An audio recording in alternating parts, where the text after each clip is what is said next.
मनुष्य इस दुनिया में 3 प्रकार का जीवन जीता है। पहला बहुत आसान है, उसमें हमें कुछ नहीं करना होता, बस नदी के बहाव की तरफ बहना होता है। यानी हमें जो सिखाया गया है, जो बताया गया है, उसे मानना है और ठीक उसी प्रकार से जीते चले जाना है।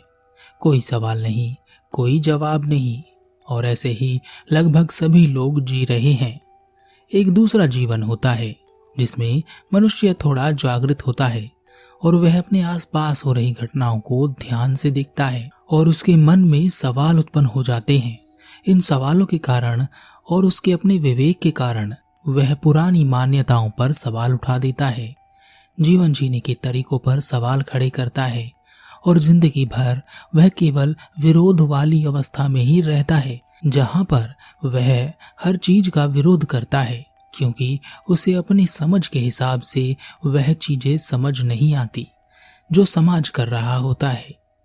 एक तीसरा जीवन होता है जिसमें मनुष्य और थोड़ा अधिक जागृत होता है। वह अपने आसपास हो रही घटनाओं को बड़े ध्यान से देखता है।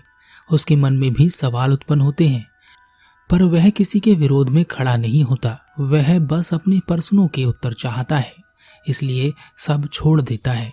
अपने अनुभव को महत्व देते हुए अपने भीतर की यात्रा पर चलता है, जहां वह उन्हीं बातों को मानता है जिन्हें वह जान लेता है।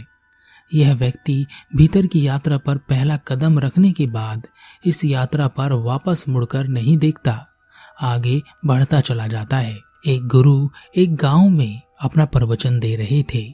गुरु ने कहा, हम सब बाहर की ओर अपनी यात्रा जारी रखते हैं जब तक कि हम मर कर गिर नहीं जाते, परंतु एक यात्रा भीतर की भी होती है और इस यात्रा पर हम कभी पहला कदम भी नहीं रखते, जो कि बाहर की यात्रा से भी ज्यादा महत्वपूर्ण है।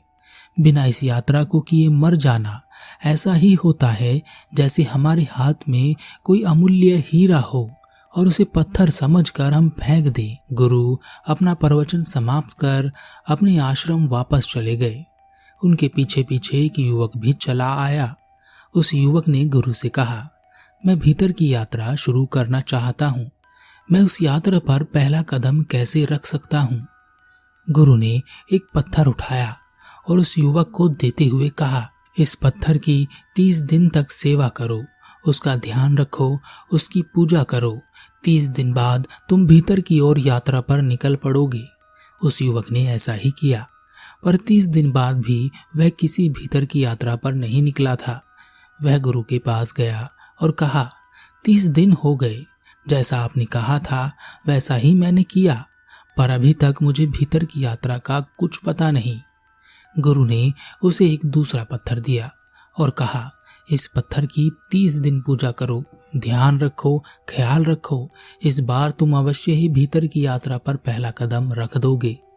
युवक ने इस बार भी ठीक वैसा ही किया जैसा गुरु ने कहा था, पर इस बार भी उसके हाथ कुछ नहीं लगा। वह गुरु के पास पहुंचा और कहा, जैसा आपने कहा था मैंने वैसा ही किया, पर अभी भी मैं भीतर की यात्रा पर कदम नहीं रख पाया हूँ। गुरु ने उसे तीसरा पत्थर दिया और कहा, इस पत्थर की 30 दिन तक पूजा करो, ध्यान रखो, ख्याल रखो, और इस बार तुम भीतर की यात्रा पर अवश्य ही निकल पड़ोगे। युवक ने इस बार भी ठीक वैसा ही किया जैसा गुरु ने कहा था, पर हर बार की तरह इस बार भी वह किसी यात्रा पर नहीं निकल पाया। वह वापस गुरु के पास आया। गुरु ने इस बार भी उसे एक और नया पत्थर दिया और 30 दिन का समय दिया। ऐसे करते करते गुरु ने उसे 12 पत्थर दिए और 1 वर्ष इसी क्रम में निकल गया। फिर से एक बार वह युवक गुरु के पास पहुंचा और कहा, गुरुदेव 1 वर्ष हो गया, 12 पत्थर भी हो गए और अभी भी मैं भीतर की यात्रा पर पहला कदम नहीं रख पाया हूँ। गुरु ने उसे एक और पत्थर दिया और फिर से वही बात कही। इस बार युवक ने गुरु से कहा, गुरुदेव आखिर एक पत्थर की पूजा कर, ख्याल रखकर, ध्यान रखकर अगर भीतर की यात्रा पर निकला जा सकता तो पूरी दुनिया भीतर की यात्रा पर निकल गई होती। मुझे नहीं लगता कि ऐसा कुछ हो सकता है। गुरु मुस्कुराए और कहा, अरे पागल, यह बात तो तू पहले पत्थर पर भी कह सकता था, इतना समय क्यों लगा दिया? जो व्यक्ति खुद से सवाल नहीं कर सकता वह भीतर की यात्रा पर भी नहीं निकल सकता। आज तू भीतर की यात्रा की ओर चलने के लिए तैयार हुआ है, पर अभी भी पहला कदम नहीं रखा है। अब जा और 1 वर्ष बाद मेरे पास आना। वह युवक वापस चला गया, पर अब उसके भीतर सवाल खड़े करने की प्रवृत्ति पैदा हो गई थी। वह हर चीज का विरोध करता, हर चीज पर सवाल खड़ा करता, चाहे उसके माता पिता कुछ करें या समाज में कोई कुछ कहे या करे, वह हर जगह कुछ न कुछ सवाल खड़े करता रहता। इन्हीं सवालों को खड़ा करने के कारण लोग बाग उसे बहुत बुद्धिमान समझने लगे थे और उसे ऐसा भी लगने लगा था कि वह बहुत ज्ञानी है, उसे तो बहुत कुछ पता है। इस 1 वर्ष में उस युवक ने इतना नाम कमा लिया था कि वह जहां भी जाता ज्ञानी लोग वहां से उठकर भाग जाती। हर किसी को यही डर लगा रहता कि अब यह कोई सवाल पूछ लेगा जिसका जवाब हमारे पास नहीं होगा। 1 वर्ष पूरा हो गया था। वह गुरु के पास वापस पहुंचा। उसे देखकर गुरु ने कहा, तो भीतर की यात्रा पर पहला कदम रखने की तैयारी करके आए हो? युवक ने कहा, मैं तो भीतर की यात्रा पर निकल चुका हूँ और मेरे जैसा ज्ञानी यहाँ आसपास कोई भी नहीं है। मेरे सामने कोई नहीं टिकता, बस यहाँ केवल आप ही बचे हुए हैं, इसलिए मैं आपके पास आया हूँ। क्या आप मेरे एक सवाल का जवाब देंगे? गुरु ने कहा, हाँ क्यों नहीं, जो तुम्हारी इच्छा हो पूछ लो। युवक ने कहा, क्या कण कण में ईश्वर है? गुरु मुस्कुराए और गुरु ने कुछ भी नहीं कहा, वह केवल मुस्कुराते रहे। युवक ने कहा, देखा, मैं जानता था आपको कुछ भी नहीं पता, आप भी औरों की तरह ज्ञानी होने का ढोंग करते हैं। गुरु ने कहा, तुम ही बता दो, क्या कण कण में ईश्वर है? युवक ने कहा, नहीं, ईश्वर है ही नहीं, इसलिए वह किसी को दिखाई नहीं देता, और अगर ईश्वर होता तो वह निर्दोष लोगों के साथ इतना अन्याय नहीं होने देता जितना कि आज की दुनिया में हो रहा है। गुरु ने कहा, ईश्वर तो बहुत बड़ी बात है, इसे तुम छोड़ ही दो, मुझे तो केवल तुम इतना ही बता दो कि तुम कौन हो। युवक ने अपना परिचय दिया, अपना नाम बताया, अपने परिवार का और उस स्थान का नाम बताया जहां वह रहता था। गुरु ने कहा, यह सब नहीं, मुझे वह परिचय चाहिए जो तुम्हारे जन्म से पहले तुम्हारा था और मृत्यु के बाद तुम्हारा होगा। तुम जन्म से पहले क्या थे कुछ पता है? तुम मृत्यु के बाद क्या हो जाओगे कुछ ज्ञात है? ईश्वर तो बहुत बड़ी चीज है, मैं तो केवल तुम्हारे संबंध में पूछ रहा हूँ, इतना तो तुम्हें पता ही होगा। दूसरे किसी के नहीं, अपने बारे में तो सब जानते ही हैं, क्या कुछ पता है तुम्हें? युवक बिल्कुल शांत हो गया और उसने कहा, गुरुदेव मुझे क्षमा करें, पर मैं अपने बारे में कुछ भी नहीं जानता। मैं कौन हूँ मुझे नहीं पता, मैं क्या था और क्या हो जाऊंगा मैं नहीं जानता, मैं तो बिल्कुल अज्ञानी हूँ। गुरु ने कहा, अरे पागल, यह बात समझने में तुझे 1 वर्ष लग गया?